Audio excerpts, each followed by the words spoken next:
Episode की शुरुआत में हम देखते हैं मुंह अपने ग्रैंडपा से मिलकर वापस नीचे पार्टी में आ जाता है। जब वो आता है तो देखता है कि वहीं पे वो लड़की होती है जिसके साथ मुंह की एंगेजमेंट होती है।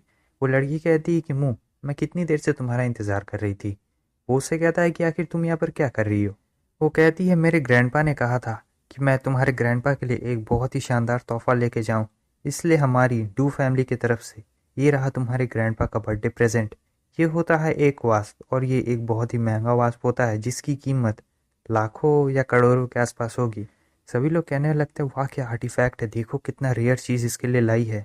मुंह कहता है तुम्हारा शुक्रिया और नहीं भी, ये गिफ्ट हमारे लिए बहुत ज़्यादा हो जाएगा, इसीलिए प्लीज़ मिस टू आप इसे वापस ले जाइए। वो कहने लगती है कि देखो मैं ऑन पेपर तुम्हारी फियांसे हूँ और ये मेरा फ़र्ज़ था इसलिए मैं गिफ्ट लेके आई थी। वो कहता है क्या आप भी मेरी तरह बलकोनी से गिर गई थी क्या? आपके दिमाग में ये सब थॉट्स कब से आने लगे? और वो कहती है देखो ये इंगेजमेंट हमारे दोनों घरों के बड़े लोगों ने की है, तो हम इसे जब चाहे वैसे ही नहीं तोड़ सकते हैं। जब वो लोग कहेंगे तब ये इंगेजमेंट ऑफिशियली टूट जाएगी, तब तक मैं तुम्हारी फियांसे ही रहूँगी। और वैसे भी मैं अपने ग्रैंडपा इन लॉ का यहाँ बर्थडे सेलिब्रेट करने आई हूँ। मुझे लगता है मैंने एक बहुत बड़ी गलती कर दी। अगर मैंने इस इंगेजमेंट को बहुत समय पहले ही तोड़ दिया होता तो आज मिस टू आपको इतनी दूर से यहाँ ट्रिप करने के लिए नहीं आना पड़ता। इधर सभी लोग बातें करने लगते हैं क्या वो लोग अपनी एंगेजमेंट तोड़ रहे हैं। लगता है दोनों में बन नहीं रही है। आखिर दोनों में से एंगेजमेंट तोड़ना कौन चाहता है? और फिर ऐसे ही अफवाह फैलने लगती है। आंटी वहां पर आती है और कहती है क्या हुआ मुंह, तुम्हें अचानक से क्या हो गया है? तुम इस एंगेजमेंट को तोड़ना क्यों चाहते हो?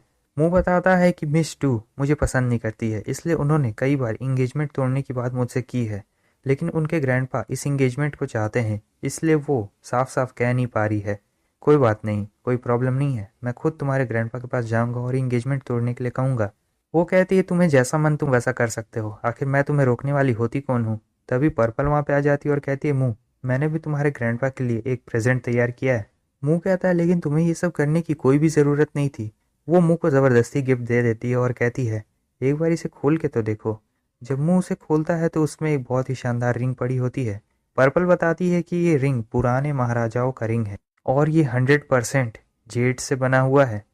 ये कहने लगती किसे पता है ये असली है या फिर नकली है, 100% से बनी भी है या फिर नहीं। पर्पल कहती आपकी नज़रें काफ़ी तेज़ है, मुझे लगता है आप इसे पहचान सकती हैं कि ये 100% असली जेड से बना है। और वैसे भी जब ये टॉप ग्रेड जेड से बना है और ये असली है, मुझे नहीं लगता है किसी की भी इतनी हिम्मत है जो हमारी फैमिली को धोखा दे सके। ये पर्पल को कहती है कि जब उसे लगता है कि मुझे ऐसा लग रहा है कि ये जेड असली है, इसका मतलब ये असली ही होगी 100%।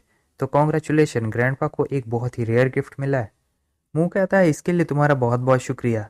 और हाँ, एक और बात, मिस टू आपने जो गिफ्ट दिया है वो अपनी ग्रैंडपा की तरफ से मैं लेता हूँ, और अगली बार मैं तुम्हारे घर आऊँगा और तुम्हारे ग्रैंडपा से बात करूँगा एंगेजमेंट को तोड़ने की, ताकि तुम्हें फिर से यहाँ आकर अपना इतना सारा कीमती वक्त बर्बाद करना ना पड़े।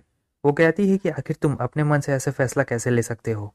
ये एंगेजमेंट हमारे घर के दो बड़े बुजुर्ग ने लिया है और तुम इसे चाहो तो ऐसे नहीं तोड़ सकते हो।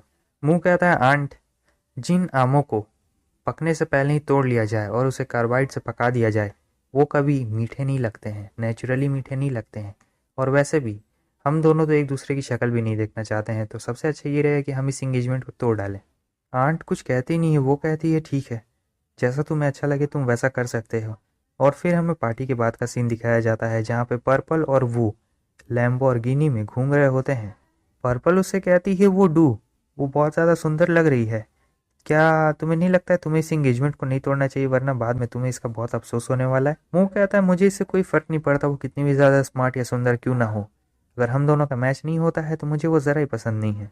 लेकिन पर्पल अभी भी मुंह को मना रही होती है कि तुम मुझसे बातें क्यों नहीं करते, हो सकता है तुम्हारे लिए उसकी फीलिंग्स बदल जाए, हो सकता है उसका दिमाग फिर चेंज हो जाए। मुंह कहता है कुछ भी, वैसे भी मैं उससे शादी तो बिल्कुल नहीं करने वाला, और यहाँ पर दूसरी और भी बहुत सारी ऐसी लड़कियां हैं जो स्मार्ट है, अमीर है, समझी।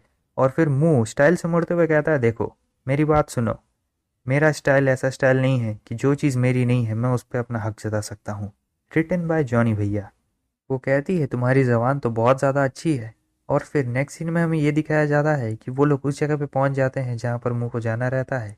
और फिर वो गाड़ी से उतर जाता है और उस लड़की से कहता है कि ये लो मेरा फ़ोन नंबर, याद रखना अच्छे से गाड़ी चलाना, और अगर तुम्हें किसी भी चीज़ की ज़रूरत हो तो मुझे फ़ोन करना। वो कहती है ठीक है, और फिर हुई हुई करके अपने लैम्बोर्गिनी से वहाँ से चली जाती है। अगर तुम चाहते हो कि तुम्हारा भाई भी लैम्बोर्गिनी चलाए तो जल्दी से अकाउंट में 10 रुपये डाल दो।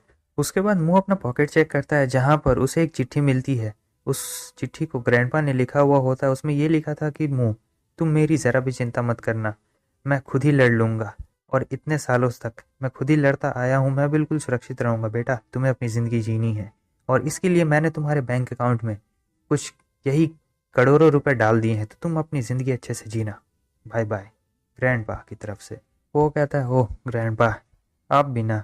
सीन फिर से चेंज होता है। इस तरफ हमें डू फैमिली के एक बड़े से रिजॉर्ट को दिखाया जाता है, याक्ट वाला रिजॉर्ट, जहाँ पर मुँह जाता है लेकिन 2 बॉडीगार्ड्स उसे रोक लेते हैं। वो कहता है, तुम कौन हो और तुम यहाँ पे क्या करने के लिए आए हो? वो बताता है कि वो यहाँ पर इनके बॉस यानी ग्रैंडपा से मिलने के लिए आया, उनसे कुछ बातें करना चाहता है।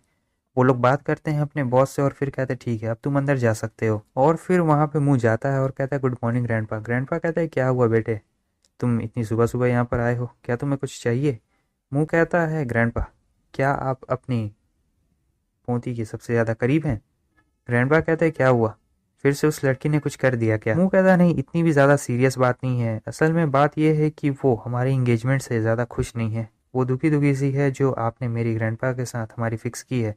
वो ये ग्रैंडपा कहते हैं, अरे ये तो नॉर्मल सी बात है, बच्चे तो हमेशा लड़ते झगड़ते रहते हैं, तुम्हें इसे ज़्यादा सीरियस लेने की कोई ज़रूरत नहीं है। देखिए ग्रैंडपा, मैं और आप हम दोनों स्ट्रेट फॉरवर्ड पर्सन हैं, इसलिए मैं आपसे साफ साफ कह देना चाहता हूँ, हम दोनों इस इंगेजमेंट को नहीं करना चाहते हैं, हम इसे तोड़ेंगे, मतलब तोड़ना चाहते हैं। वहाँ ग्रैंडपा का एक आदमी होता है। वो कहता है, तुम अपने आप को समझते क्या हो, तुम्हारा जब मन तब तुम इंगेजमेंट को तोड़ दोगे, ऐसा नहीं हो सकता बच्चे।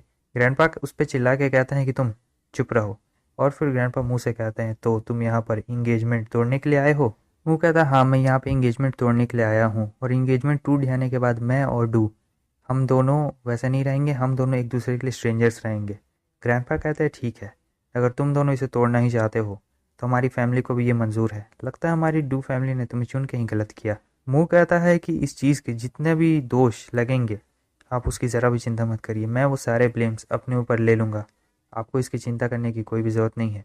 और फिर ये कहने के बाद मुँह वहाँ से चला जाता है। ये पर्सन कहता है, मास्टर आपने इसे ऐसे जाने क्यों दिया, अगर ये बात पब्लिक में पता चल गई तो आपको पता है हमारी फैमिली की क्या इज्जत रह जाएगी। ग्रैंडपा कहते हैं, पब्लिक, तुम्हें पता है ना डू फैमिली ऐसी क्यों है, मेरी वजह से है। और तुम लोग का क्या है, तुम लोग मुझे बेवकूफ़ बिल्कुल भी मत समझो, मुझे पता है कि तुम लोग का लुओ फैमिली के साथ क्या बिजनेस है। वो कहता है, देखिए मास्टर, लुओ फैमिली एक बहुत ही बड़ी और ताकतवर फैमिली है, यहाँ तक कि लिन फैमिली से भी ताकतवर है। तो अगर वो लुओ फैमिली में शादी करेगी तो ये हमारे लिए एक बहुत ही अच्छी अपॉर्चुनिटी रहेगी। ग्रैंडपा कहता है, तो तुम्हें क्या लगता है मैं ये सारी बातें समझ नहीं रहा हूँ क्या? और वैसे भी अब तो ये इंगेजमेंट टूट चुकी है, तो तुम्हें मुझसे कोई भी चीज़ छुपाने की ज़रूरत नहीं है।